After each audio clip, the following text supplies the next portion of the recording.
আসসালামু আলাইকুম। কেমন আছেন সবাই? আশা করি সবাই ভালো আছেন। আজ আমরা কামরাঙ্গা মাখাবো। কামরাঙ্গা মাখানোর জন্য প্রথমে একটি ছোট বাটিতে পানি নিলাম। পানির ভেতর কামরাঙ্গাগুলো ভালোভাবে ধুয়ে নিচ্ছি।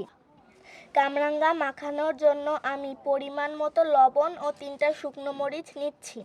আপনারা কম বেশি নিতে পারেন। এখন কামরাঙ্গাগুলো ভালো করে কেটে নিচ্ছি।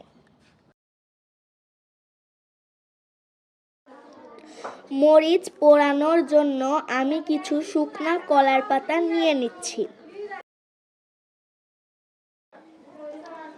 এরপর আমি আগুন জ্বালিয়ে মরিচগুলো ভালোভাবে পুড়িয়ে নিচ্ছি।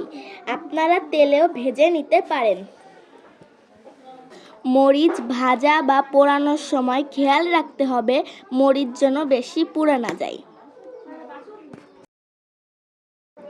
মরিচ পোড়ানো শেষ করে পোড়ানো মরিচগুলো শিলপাটায় ভালো করে বেটে নিচ্ছি।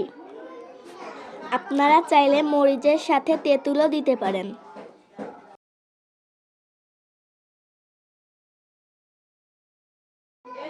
এরপর কেটে রাখা কামরাঙ্গার মধ্যে লবণ ও বেটে রাখা শুকনো মরিচ দিয়ে ভালো করে মাখিয়ে নিচ্ছি।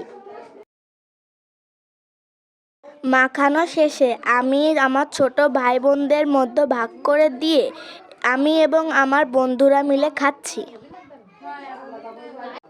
ওয়াও! কামরাঙ্গা মাখানোটা খুব সুস্বাদু হয়েছে। আপনারাও চাইলে ট্রাই করে দেখতে পারেন। ভিডিওটি কেমন হয়েছে অবশ্যই আপনার মতামত জানাবেন। ধন্যবাদ সবাইকে।